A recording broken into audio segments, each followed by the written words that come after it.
Bismillahirrahmanirrahim. Assalamualaikum warahmatullahi wabarakatuh. Halo teman-teman, perkenalkan saya mahasiswa dari program studi manajemen bisnis syariah atas nama Selviana Dwi Lufitasari dengan NIM 20240501031129. Pada video kali ini saya akan membahas tentang akad-akad dalam keuangan syariah, mulai dari akad wadiah, mudharabah, musyarakah, dan akad-akad lainnya yang penting untuk dipahami dalam kehidupan sehari-hari maupun dalam dunia perbankan syariah. Nah, pernah nggak sih teman-teman itu berpikir, apa sih akad-akad dalam keuangan syariah itu dan bagaimana pengaplikasiannya? Tanpa berlama-lama, langsung saja kita bahas satu persatu dalam video ini. Baik, langsung saja pada akad yang pertama, yaitu akad wadiah. Apa sih akad wadiah itu? Nah, jadi teman-teman, akad wadiah adalah perjanjian titipan dalam Islam, di mana seseorang menitipkan barang atau uangnya kepada pihak lain untuk dijaga dengan baik.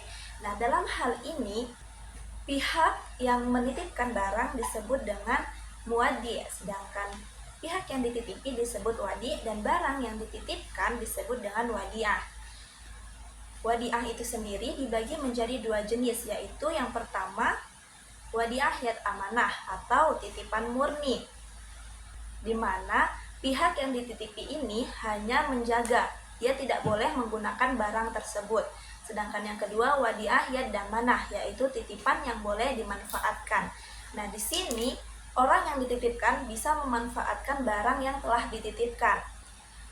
Selanjutnya, akad yang kedua, yaitu akad mudharabah.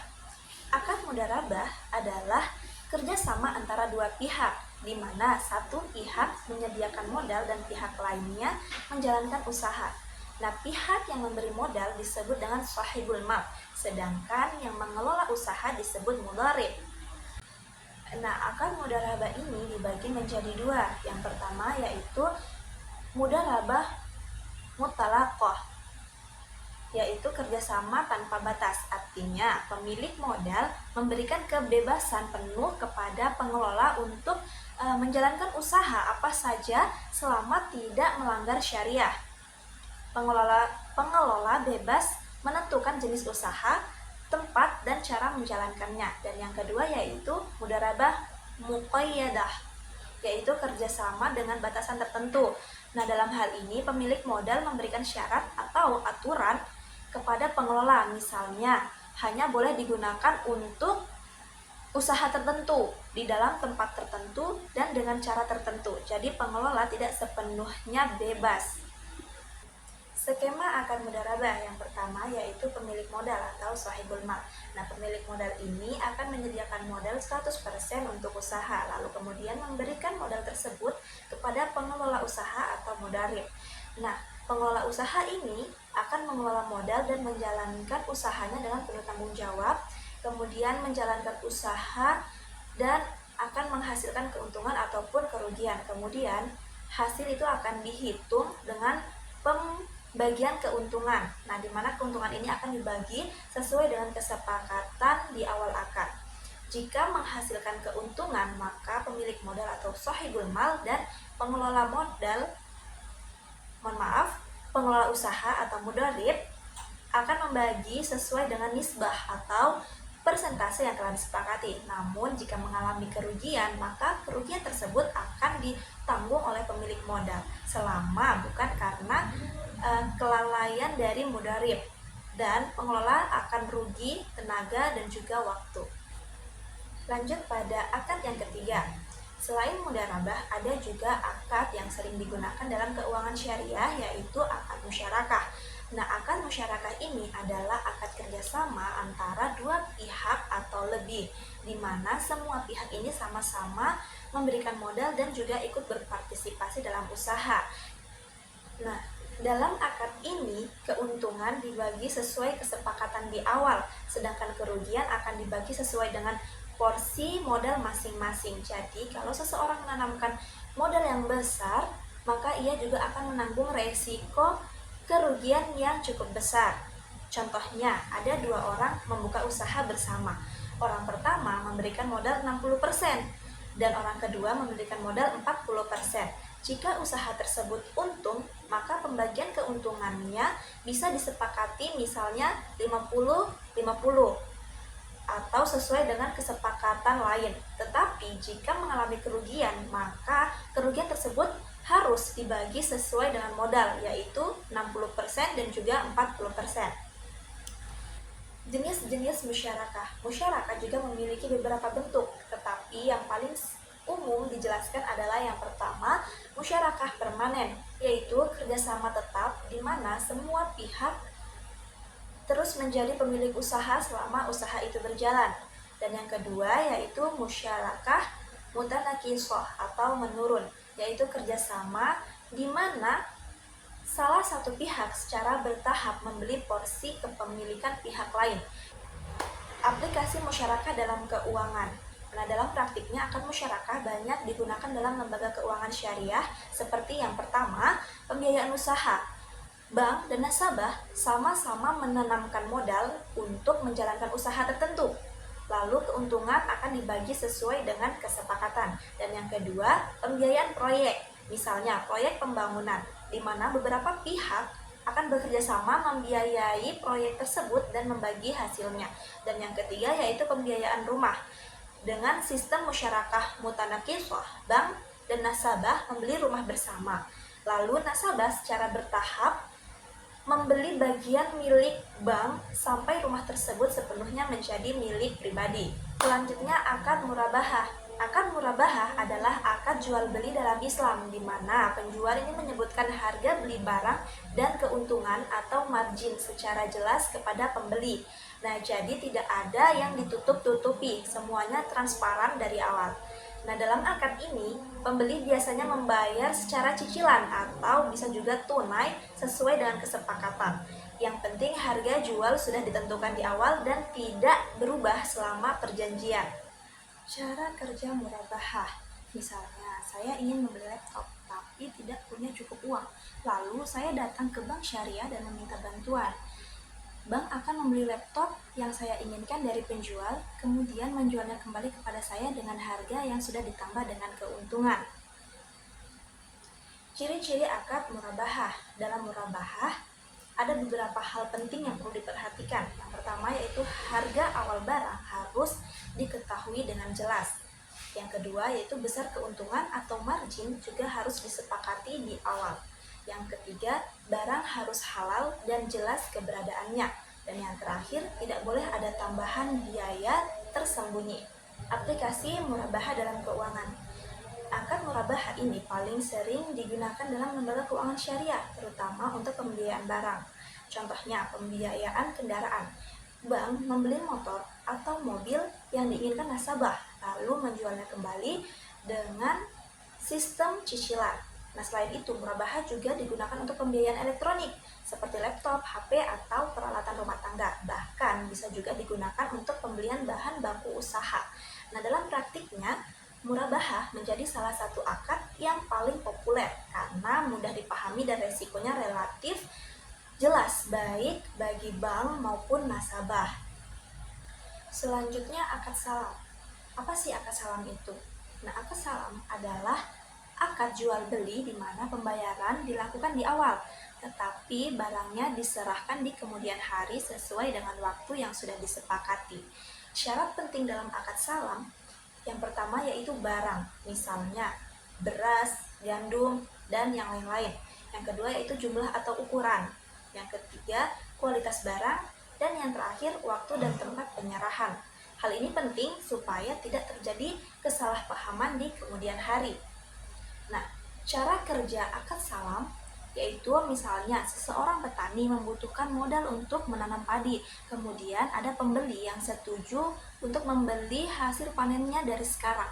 Pembeli tersebut akan membayar di awal, lalu petani akan menyerahkan hasil panen sesuai waktu yang telah disepakati, misalnya 3 bulan kemudian. Aplikasi akad salam dalam keuangan. Nah, akad salam banyak digunakan dalam sektor yang membutuhkan modal di awal, seperti yang pertama, pembiayaan pertanian.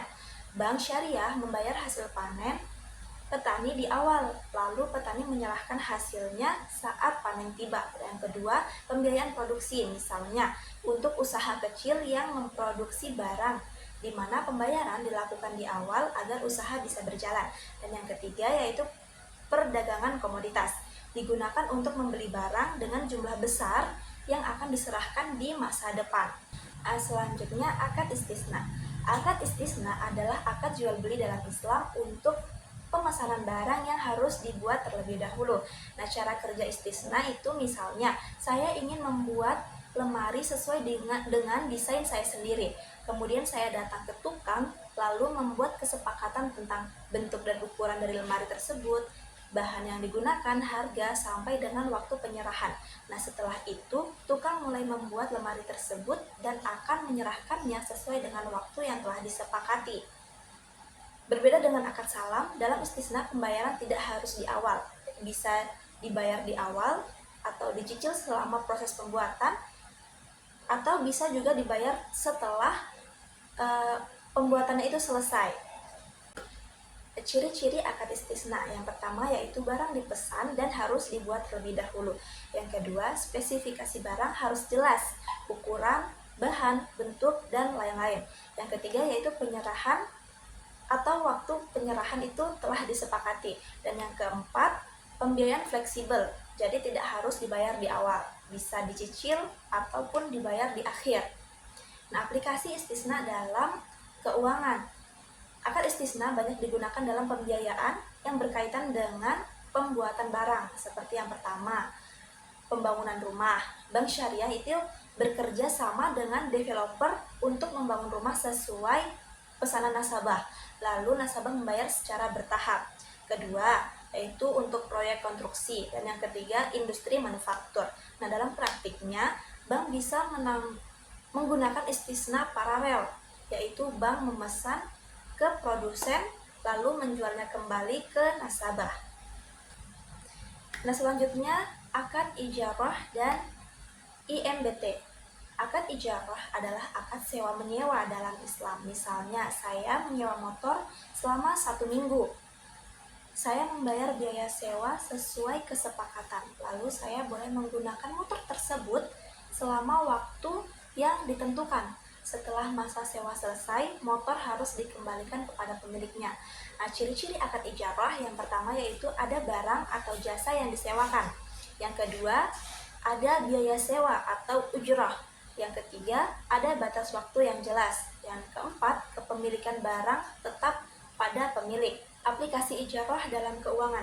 Dalam lembaga keuangan syariah, ijarah digunakan untuk sewa kendaraan atau alat besar, sewa gedung atau properti, dan juga pembiayaan jasa, misalnya pendidikan atau tenaga kerja.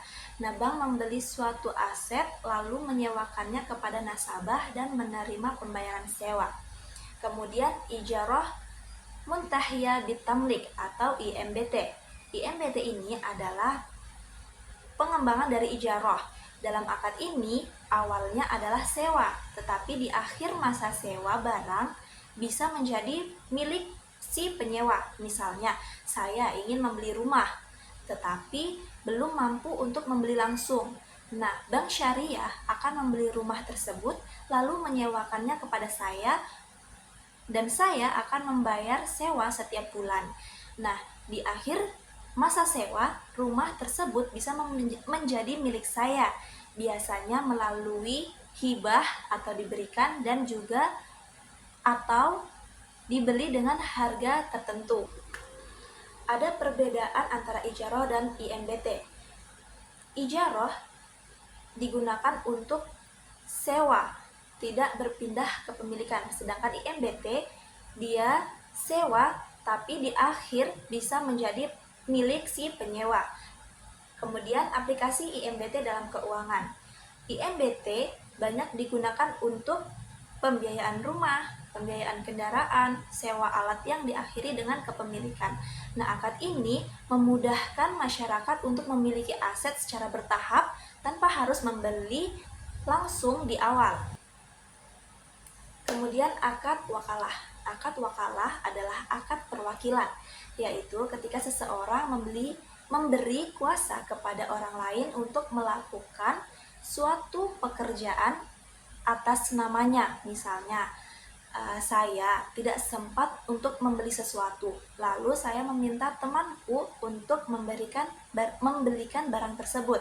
Nah, saya memberikan uang dan kepercayaan kepada si temanku, lalu dia mewakili saya untuk melakukan transaksi. Setelah itu barang diserahkan ke saya. Nah, ciri-ciri akad wakalah yang pertama yaitu ada pemberian kuasa dari satu pihak ke pihak lain. Yang kedua, ada tugas atau pekerjaan yang diwakilkan. Yang ketiga, pekerjaan harus jelas. Dan yang keempat, bisa dengan imbalan atau tanpa imbalan. Jenis wakalah. Nah, secara umum wakalah bisa dibagi menjadi dua, yaitu wakalah tanpa imbalan, di mana perwakilan yang dilakukan secara sukarela seperti membantu teman. Yang kedua yaitu wakalah bil ujroh, yaitu perwakilan yang disertai imbalan atau upah. Nah, ini yang sering digunakan dalam lembaga keuangan. Aplikasi wakalah dalam keuangan. Dalam praktik keuangan syariah, wakalah banyak digunakan. Misalnya, 1. Layanan transfer atau pembayaran. Nasabah memberikan kuasa kepada bank untuk mengirim uang atau membayar tagihan. Yang kedua yaitu pembelian barang. Bank bisa mewakili nasabah untuk membeli barang tertentu. Yang ketiga yaitu asuransi syariah, di mana perusahaan bertindak sebagai wakil untuk mengelola dana peserta. Yang keempat, pembiayaan. Nah, wakalah ini sering dikombinasikan dengan akad lain, misalnya murabahah, di mana nasabah diberikan kuasa untuk membeli barang. Selanjutnya akad kafalah. Akad kafalah adalah akad jaminan dalam Islam. Artinya ada pihak yang menjamin kewajiban atau utang orang lain kepada pihak ketiga. Misalnya, seseorang ingin meminjam uang, tetapi pihak pemberi pinjaman meminta jaminan. Lalu ada orang lain yang bersedia menjadi penjamin jika orang yang meminjam tidak mampu untuk membayar, maka penjamin wajib melunasi kewajiban tersebut. Nah, ciri-ciri akad wakalah yang pertama yaitu ada pihak penjamin, yang kedua ada pihak yang dijamin, yang ketiga ada pihak yang menerima jaminan, dan yang keempat ada kewajiban atau utang yang harus dijamin. Jenis kafalah yang pertama yaitu kafalah jiwa atau kafalah bin nafs, yaitu jaminan atas kehadiran seseorang. Misalnya, menjamin seseorang itu akan hadir di suatu tempat. Dan yang kedua yaitu kafalah harta atau kafalah bil mal, yaitu jaminan dalam bentuk pembayaran utang atau kewajiban. Aplikasi kafalah dalam keuangan. Dalam lembaga keuangan syariah, akad wakalah banyak digunakan seperti yang pertama yaitu bank garansi, di mana bank bertindak sebagai penjamin bagi nasabah dalam suatu proyek atau transaksi. Yang kedua yaitu jaminan pembiayaan. Bank bisa menjamin kewajiban nasabah kepada pihak lain. Dan yang ketiga yaitu memastikan suatu kewajiban akan dipenuhi. Kemudian ada akad hawalah. Apa sih akad hawalah itu? Nah, akad hawalah adalah akad pengalihan utang dalam Islam. Artinya, utang seseorang dipindahkan kepada pihak lain yang bersedia menanggung atau membayarnya. Misalnya, kamu punya hutang kepada si A, tetapi kamu juga punya piutang dari si B. Kemudian, kamu meminta agar si B langsung membayar hutangmu kepada si A. Jadi, kamu tidak membayar hutang langsung ke A, tetapi si B yang membayar ke si A. Dengan begitu, utangmu dianggap selesai karena sudah dialihkan. Ada ciri-ciri akad hawalah. Yang pertama yaitu ada utang yang dialihkan. Yang kedua, persetujuan semua pihak. Dan yang ketiga, ada pihak yang mengambil alih pembayaran. Selanjutnya, jenis-jenis hawalah. Yang pertama yaitu hawalah muqayyadah, yaitu pengalihan utang yang dikaitkan dengan utang lain. Biasanya ada hubungan utang piutang di sebelumnya. Dan yang kedua yaitu hawalah mutalaqah, yaitu pengalihan utang tanpa dikaitkan dengan utang lain. Nah, selanjutnya ada aplikasi hawalah dalam keuangan. Dalam praktik keuangan syariah, hawalah ini digunakan dalam beberapa hal. Yang pertama yaitu layanan transfer dana. Di sini, bank memindahkan kewajiban pembayaran dari satu pihak ke pihak lain. Dan yang kedua yaitu pengalihan utang. Misalnya, dalam dunia bisnis, utang bisa dialihkan ke pihak lain yang lebih mampu untuk membayar. Dan yang ketiga yaitu sistem pembayaran atau keliling antar bank, di mana kewajiban pembayaran ini dialihkan dan diselesaikan melalui lembaga tertentu. Dan yang terakhir yaitu akad sarf. Akad sarf adalah akad jual beli mata uang dalam Islam. Artinya, seseorang menukar satu jenis mata uang dengan mata uang lain atau menukar uang dengan uang. Misalnya, saya ingin menukar rupiah ke dolar. Kemudian saya akan datang ke tempat penukaran uang, lalu menyerahkan rupiah dan langsung menerima dolar sesuai kurs yang berlaku saat itu. Nah, ciri-ciri akad sarf yang pertama yaitu menukar mata uang dengan mata uang. Yang kedua yaitu harus dilakukan secara tunai. Yang ketiga, tidak boleh ada penundaan pembayaran atau penyerahan. Dan yang keempat yaitu jika jenis mata uang sama, misalnya seperti rupiah dengan rupiah, maka jumlahnya harus sama.